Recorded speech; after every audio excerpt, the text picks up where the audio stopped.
Hello and welcome back to my playthrough of GTNH. It is October 14th and we are staring at my latest auto crafting multi-block, the laser engraver. I'm pretty excited to have this one built because, man, just looking at the back of this was 10 different channels taken up inside the clean room, so that'll free up a lot of space, especially if I want to add more circuit assemblers. Not sure if I will, just because I'm pretty sure I'm close to the circuit assembly line, so it might not be like prudent time wise, especially since I have the circuits on auto crafts or level maintaining, I should say. So I have a decent backlog, and those have definitely not been the time wasters lately for me. This was the last thing I got done today. Set this guy up. The whole reason I actually even started crafting this guy, though, was as I was moving through the Netherite Line, I noticed one of the processes need type 2 water, or I guess technically it only needs type 1, but you get a much better rate for type 2. I think it is industrial water purification. Yeah, so if we follow this line right here, where we take the milled netherrack, we run this guy through the flotation cell, but to do that we need the nefarious oil, and to get the nefarious oil we need to run it through an oil cracker with either filtered water or ozonated water, neither of which I have set up. And I was looking at specifically how to get this ozonated water, which comes from ozone, and to get ozone we need to run it through a laser engraver. So I am not going to be running it through this one. I did, in fact, craft two of these guys. Laser. You can see I've got the pieces, got the hatch, all that stuff. There wasn't anything in particular that was difficult about setting this guy up. I mean, it was a little bit...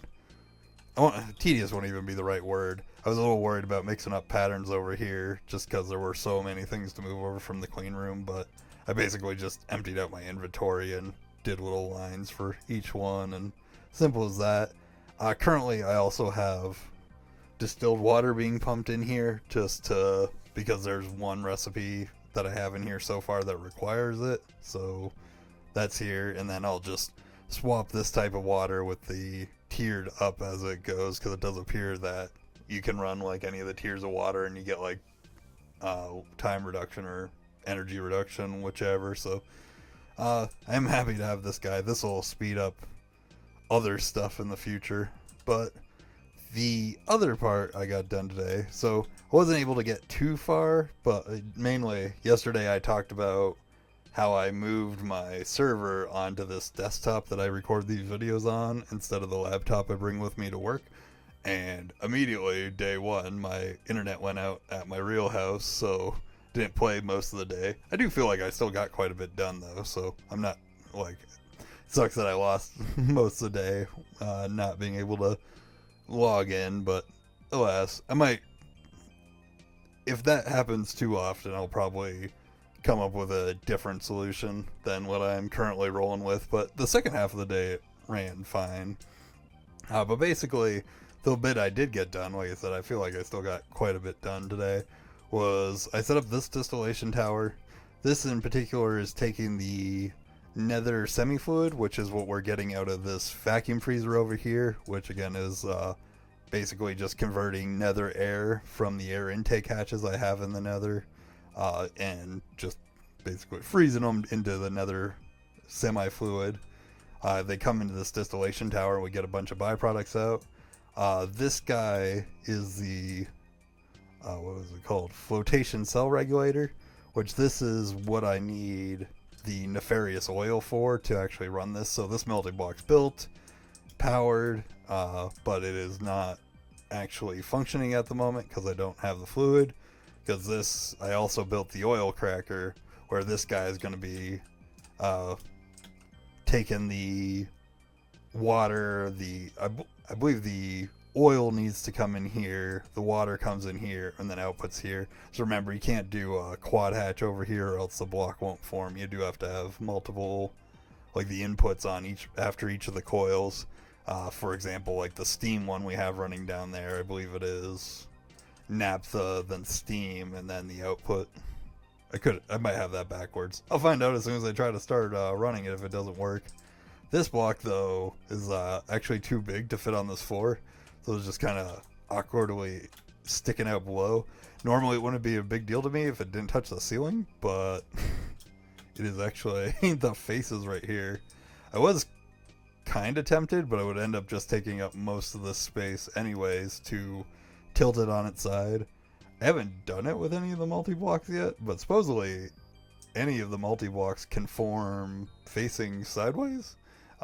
So I have one day I'll set one up. I'm kind of curious to try setting up like a EVF just because I think it would look funny tilted on its side, but I've never actually done it.